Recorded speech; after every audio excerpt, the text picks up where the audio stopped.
शरीर के ढांचे का कुछ पता नहीं है कि ये कब कैसे गिरकर नष्ट हो जाए, कब कौन सा रूप ले ले मृत्यु और हमारे शरीर को नष्ट कर दे। हम बड़ी कामना से बड़े सुंदर सुंदर मनोरथ करते हैं, मकान बनाते हैं, रुपया पैसा जमा करते हैं, खूब खाएंगे, मौज से रहेंगे, और पता नहीं उसमें प्रवेश हो कि ना हो, पता नहीं उसमें कितने दिन रह पाए, क्योंकि इस ढांचे का कोई भरोसा नहीं है, ये कभी भी गिर सकता है। प्रतिक्षण मृत्यु कहीं और दूर नहीं, आपके सिर पर सवार है। ये दिमाग में बैठा लिए, मृत्यु को कहीं दूर से सवारी से नहीं आना, वो आपके सिर पर सवार है। सर्वतो भावेन तैयार रहो मृत्यु के लिए, सर्वतो भावेन तैयार रहो मृत्यु के लिए। तैयारी क्या है? नाम जप, हर समय नाम जप। आप तैयार हैं। जो पहले से तैयार न थे, पछता पछता कर चले गए, हम तुम सबको जाना है, जाने की तैयारी कर लो। रहे न रावण समभिमानी, हिरण्याकश्यप संवरदानी। हम तुम सबको जाना है, जाने की तैयारी कर लो। जो पहले से तैयार न थे, पछता पछता कर चले गए। प्रतिक्षण मृत्यु सर पर सवार है, सर्वतो भावेन मृत्यु के लिए तैयार हो जाओ। मृत्यु जीवन का अंत करेगी ही तुम्हारे, जीव का नहीं, जीव का नहीं, जीवन का। इससे जितना भजन कर लोगे तो तुम अपने स्वरूप का रहस्य जान जाओगे। मृत्यु शरीर को नष्ट करती, तुम्हें नहीं। यदि ये ज्ञान प्रबल जागृत हो गया तो मृत्यु की मृत्यु हो गई, निर्भय हो जाओगे। यदि ये बात ना हो तो प्रभु की शरण में हो जाओ तो निर्भय कर देंगे। एक ऐसी भूमा स्थिति जागृत हो जाएगी जहां मृत्यु का कोई भय नहीं है। अतएव सब तरह से सदा सर्वदा सावधान रहो। जीवन की एक एक श्वास मृत्यु निकाल रही तुम्हारे पास। जैसे 1,00,000 श्वास है, अब गई तो माइनस होती चली जा रही। 1 साल की श्वासें निकल गई, लोग आनंदित होते हैं, हैप्पी बर्थडे, जन्मदिन में प्रसन्नता प्रकट करते हैं। नहीं, जिसकी रकम कम होती वो शोकित होता जाता है। माल बहुत ऊंचा खरीदना है और रकम वैसे ही कम थी और वो भी खर्चा होती चली जा रही। माल खरीदना है भगवत प्रेम, जीवन मुक्तता, और वो रकम श्वास श्वास नाम जप, और वो श्वासें 1 वर्ष की खाली चली गई और हम हैप्पी बर्थडे मनावे। कैसी हमारी अज्ञानता है। मृत्युकालीन जिसका नाम चलता होता है, तो इस शुभ चिंतन के प्रभाव से वर्तमान में नाम चलता होता है, उसकी मृत्यु शुभ हो जाती है, बड़ा मंगलदायी मृत्यु होती है।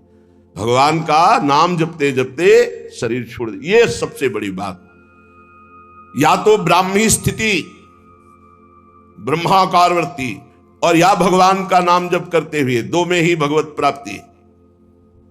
इससे मृत्यु को सदा पहचानो कि मेरे सिर पर सवार कभी भी हो सकती, घटना प्रतिघटना, कभी कुछ भी हो सकता है। शरीर पता नहीं रहे कि ना रहे, इसलिए राधा राधा राधा राधा। भगवत स्मृति प्रतिपल यदि है तो घबराहट नहीं होगी, भय नहीं होगा, बड़े आराम से शरीर छूटेगा। शरीर तो छूटना ही है, और बड़े आराम की व्यवस्था में पहुंच जाओगे जहां श्यामा श्याम परमानंद बरस रहा है। इस क्षणभंगुर शरीर में भजन ही सार्थक है। जितना भजन कर लोगे उतना ही सार्थक जीवन जाएगा। पर कामनाओं के कारण भजन नहीं हो पाता। जिसने समय रूपी संपत्ति पर महत्ता दे दी वो महान बन गया। ये कामनाएं हमारे समय को भगवान से विमुख करके नष्ट कर रही है। अरे भाई, कल्प 2 कल्प वाला शरीर तो है नहीं। 100 वर्ष, और आजकल का जो खान पान और रहनी है, आजकल के जो आचरण है, वो अकाले मृत्यु में पहुंचा देते हैं। 70-80 तक तो पहुंचना मुश्किल हो रहा है। अब इतने रोग चल गए हैं, नौजवान हैं, high blood pressure, low blood pressure, 500 sugar, ये वो, मतलब मृत्यु बिल्कुल पूरी व्यवस्था की है। ये कामनाएं हमको भगवान से विमुख किए हुए हैं। ये कामनाएं हैं तो बड़ी तुच्छ, पर हमको बड़ी महान समझ में आ रही हैं, बड़ी उत्तम समझ में आ रही। अगर उत्तम और महान न समझ में आती तो कामना छोड़कर भजन करते। कर्तव्य का पालन करो, कामना की जरूरत नहीं। कर्तव्य पालन करते हुए फल में समान भाव रखो। सुख दुख समय कृत्वा लाभा लाभो जया जयो। जय हो या पराजय, लाभ हो या हानि, सुख हो या दुख, अपने कर्तव्य कर्मण्येवाधिकारस्ते मा फलेषु कदाचन। फल की इच्छा, फल में ही कामना, फल में ही दुर्गति, फल में ही बंध जाना, फल में ही भजन विमुख हो जाना है। भक्ति की कमी, कामना की वृद्धि, यही हमें भजन से विमुख किए हुए है। हम प्रभु को छोड़ करके अगर हमारी कामना भी हो तो किसी और की तरफ ना हो। जग जाची को न जाची जो, जिय जाची जान की जान ही रे। आहा, जग जाची को न जाची जो, जिय जाची जान की जान ही रे।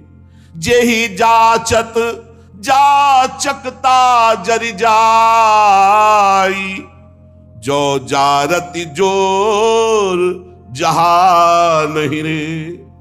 गोस्वामी तुलसीदास जी ने कह रहे हैं, ये पद केवल सुनने गाने का नहीं, इसे जीवन में उतारने का। अगर तुम्हें कुछ चाहिए तो जग जाची को ना, किसी से मत मांगो। इस संसार में किसी से, ये बात पकड़ लो, बात पकड़ लो। जग जाची को ना, मेरी बात मान लो। कोई तुम्हारी बात पूरी नहीं कर सकता। किसी से संसार में कभी किसी से मत मांगना। जाची जो, अगर मांगना ही है तो हृदय से जाची जान की जान ही रे। भगवान श्री हरि से मांगो, क्या होगा? जे ही जाचत जाचकता जरि जाय, मांगना मिट जाएगा। जे ही जाचत जाचकता जरि जाई, जो जारत जोर जहां नहीं रे। मांगो तो केवल प्रभु से मांगो, जिससे मंगतापन मिट जाएगा। वो ऐसे दाता है, दे देंगे ना, जन्म जन्म की मांग पूरी हो जाएगी। जिसके जानने के बाद कुछ जानना बाकी नहीं रहता, जिसके पाने के बाद कुछ पाना बाकी नहीं रहता। इसलिए किसी से मत मांगो, किसी से मत कामना करो, केवल प्रभु से करो, इंतजार करो। उनकी बाट जो हो, किसी और की तरफ मत देख लेना। जो सकाम भाव रखते हैं, मांगते हैं, तो केवल प्रभु से मांगो, अन्य से नहीं। ये तुम नियम ले लो कि हमारा आराध्य देव ही हमारी पूर्ति करेगा, हम दूसरे से कभी नहीं। श्यामा श्याम ही बहुत महान है, हम कैसे तुम्हें क्या क्या बतावें तुम्हें। उनकी कृपा, केवल उनकी कृपा, केवल उनकी कृपा का आश्रय। कभी अन्य का आश्रय ले लेंगे तो आपकी भक्ति बाधित हो जाएगी, आपका जीवन समस्या में पड़ जाएगा और आपको परेशानी ही परेशानी हो जाएगी। केवल प्रभु का आश्रय। सकामता है, माना भी आप निष्काम नहीं हुए तो प्रभु पर निर्भर हो जाओ, वही पूर्ण करेंगे। वो कामना भी पूर्ण कर देंगे और आपका कल्याण भी कर देंगे। ऐसा स्वभाव है हमारे स्वामी का। पत्नी के लिए आराधना भगवान श्री हरि की कर रहे हैं तो पत्नी भी मिली, तो आदि सम्राट महाराज मनु की पुत्री महान देवी देवहूति जी, और भगवान अपनी तरफ से बोले कि मैं पुत्र बन करके आऊंगा, और कपिल भगवान के रूप में आके सांख्य शास्त्र का उपदेश करके करदम जी को परम पद में आरूढ़ किया। अगर भगवान से मांगा जाए तो विषय भी दे देते और साथ में अपने आप को भी दे देते कि अब तुम हमसे मांगे हो तो अब ऐसी तुम्हारे अंदर ज्ञान वृत्ति जागृत करेंगे कि अब तुम्हारा मांगना मिट जाए, जाचकता जरि जाए। जो आज तक कोई सफल हुआ है मानो, वो केवल भागवतिक शक्ति से, दिव्य शक्ति से सफल हुआ है। किसी को अगर सफलता, लौकिक पारलौकिक वास्तविक सफलता, सफलता का मतलब रुपया पैसा बढ़ जाना, लोग संपत्ति यश मान कीर्ति नहीं, काम क्रोध लोभ मोह मद मत्सर इन पर विजय प्राप्त करना सफलता है। और तुम लाखों उपाय कर लो, इन पर विजय प्राप्त नहीं कर सकते। इन पर जो सफलता प्राप्त करना है वो केवल भगवान की शक्ति से होता है। भगवान के एक संकल्प मात्र से अनंत ब्रह्मांड प्रकट हो गए। वो भगवान तुम्हारे लिए क्या नहीं कर सकते। तुम अन्य आश्रय अन्य कामना ना करो, केवल भगवान का आश्रय लेकर भगवान से भगवान की कामना करो, निहाल हो जाओगे।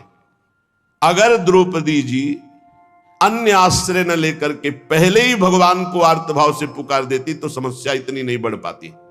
समस्या आई तो बहुत जगह मन फैला द्रौपदी जी का, पति हैं, भीष्म जी आदि हैं, हम बड़े बड़े बुजुर्ग जन हैं, भला ऐसा कैसे होने देंगे। और जब कोई नहीं रोका तो अपनी भुजा, अपना दांत का बल, यही सब बातें हमें भगवान से दूरी बनाए हुए, समय की दूरी बनाए हुए। और जहां उन्होंने सब आश्रय छोड़ा और एकमात्र भगवान को पुकारा तो भगवान वस्त्रावतार हो गया। ये केवल कथा सुनाने और पढ़ने की विषय, सुनने का पढ़ने का विषय नहीं, ये जीवन में उतारने का है कि चाहे विपत्ति हो, चाहे कामना हो, कैसी भी परिस्थिति, सीधा श्री भगवान से आर्तभाव से अन्य आश्रय छोड़कर पुकारे तो हमारे जीवन का बहुत बहुत आनंदमय परिवर्तन हो जाएगा। यदि हम साधारण जीवन अपनाए तो असाधारण विचार हमारे सुरक्षित हो जाएंगे भजन के लिए। यह तो सच्ची बात है। विलासिता का स्वयं का जीवन नहीं होना चाहिए। हमारे पास जो सुख सामग्री वो दूसरों के लिए है, अपने लिए जिससे कम खर्चे से काम चल जाए वैसे चलाना चाहिए। अपना जीवन बहुत ही सात्विक होना चाहिए।